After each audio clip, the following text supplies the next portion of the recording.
setelah perang Badar dan kalah orang-orang kafir Quraisy, di Mekah tertinggal yang dituakan cuma tinggal dua, Abu Sufyan dan Abu Lahab. Ya.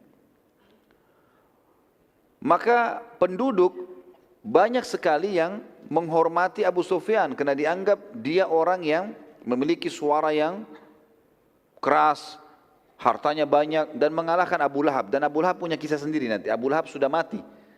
Beberapa hari kemudian Abu Lahab meninggal dunia pada saat itu. Abu Sufyan, dia tahu orang-orang lagi pada sedih semuanya. Dan dia tahu pasukan ini keluar justru untuk membela kafilah yang dia pimpin. Maka bagaimana caranya? Dia bilang, jangan ada yang bersedih, jangan ada yang menangis, serta berduka. Juga jangan ada yang menebus tawanan. Tidak usah ada yang tebus tawanannya. Sampai akhirnya muslimin tambah senang nanti. Dan tamak terhadap kita. Saya akan bentuk pasukan dan akan menyerang nanti. Dan Abu Sufyan betul melakukan itu. Karena nanti dia bentuk pasukan di tahun 3 Hijriah, 1 tahun setelah Badr, terjadi perang Uhud. Dipimpin oleh Abu Sufyan. Sementara Abu Lahab, gara-gara statement tadi Abu Sufyan, orang-orang Mekah mulai agak reda sedikit sedihnya, lalu mereka mulai berkumpul di sekitar Abu Sufyan. Apa yang kita harus lakukan? Baik, kumpulin duit, kumpulin kekuatan, latih militer, segala macam. Berapa waktu kemudian kita akan nyerang. Jadi tahun depannya mereka menyerang. Sementara Abu Lahab punya kisah sendiri. Dia duduk di dekat Ka'bah waktu itu, tepatnya di majlis di sebuah depan halaman rumahnya Abbas. Abbas memang kan ditawan nih, lagi ditawan tadi di Madinah. Kebetulan waktu itu ada istrinya Abbas, diberikan julukan dengan Ummu Fadl, istrinya Abbas. Waktu itu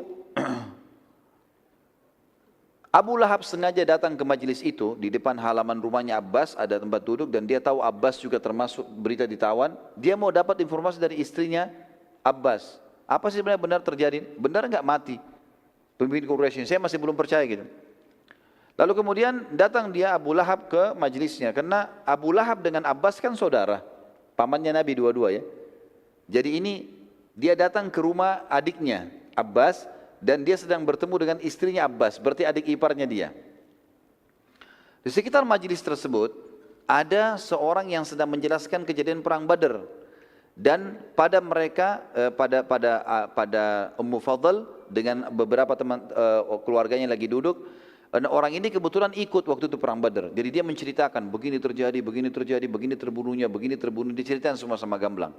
Abu Lahab sempat bertanya, siapa di antara muslimin yang paling menyusahkan kalian di medan perang? Orang itu berkata, seseorang yang meletakkan burung merpati di dadahnya. Dan ini adalah Hamzah bin Abdul Muttalib. Ya. Maka dia berkata, ya, seseorang yang meletakkan burung merpati di dadahnya. Lalu orang-orang pada bertanya lagi kepada dia, siapa yang itu? Siapa? Kau kenal orangnya? Kata dia, tentu saja. Salah satu pimpinan Mekah yang sudah masuk Islam, Hamzah bin Abdul Muttalib. Artinya dia bilang kepada Abu Lahab, saudaramu sendiri. Abu Lahab sama Hamzah saudara. Kakakmu sendiri itu, kakaknya dia, ya, yang mengalahkan orang-orang kafir Quraisy. Orang tersebut lalu lanjutkan ceritanya begini, dan dalam ceritanya ini kesannya membela muslimin. Memang kita kalah, bahkan dia mengatakan di pasukan muslimin ada orang-orang yang menggunakan baju-baju putih, badannya kekar-kekar, sangat perkasa, tidak ada yang bisa menangkis pedang-pedangnya. Tidak ada seorang pun bisa mengalahkan mereka. Maksudnya ini kelompok para malaikat, karena mereka tidak bisa mengalahkan itu memang. Pada saat itu terdapat seorang budaknya Abbas, ya. Ini bernama Abu Rafi'. Abu Rafi' ini sudah masuk Islam rupanya. Sebelum Badar dia sudah masuk Islam, tapi dia sembunyikan Islamnya. Maka tiba-tiba dia bilang, itu malaikat yang turun membantu muslimin. Karena semangatnya si budaknya Abbas, tadi dia sembunyikan Islamnya, sekarang dia terang-terangan menyampaikan. Maka Abu Lahab tiba-tiba marah kepada budak itu. Dia ambil kayu, kemudian dipukuli budak itu. Terus dipukuli dengan sangat keras. Ummu Fadl sebagai majikannya budak ini, karena kan ini budaknya Abbas, budaknya suaminya. Maka dia berusaha melepaskan Abu Rafi', ditarik-tarik Abu Rafi' sama Ummu Fadl agar Abu Lahab berhenti memukulnya, tapi Abu Lahab tidak mau berhenti. Maka Ummu Fadl entah kenapa mengambil sepotong kayu besar, lalu dipukulkan ke kepalanya Abu Lahab, sehingga hanya membuat kepalanya bocor berdarah, jatuh. Abu Lahab. Dan gara-gara luka itu, Abu Lahab jadi sakit parah. Dan dia meninggal gara-gara luka itu. Dia meninggal gara-gara luka itu. Jadi saking parahnya luka itu sampai membusuk, darahnya terus keluar dan dia tidak bisa makan, tidak bisa minum, tidak bisa buat apa-apa. Si Abu Lahab ini. Gara-gara pukulan adik iparnya sendiri.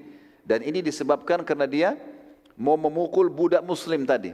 Ya, budaknya Abbas.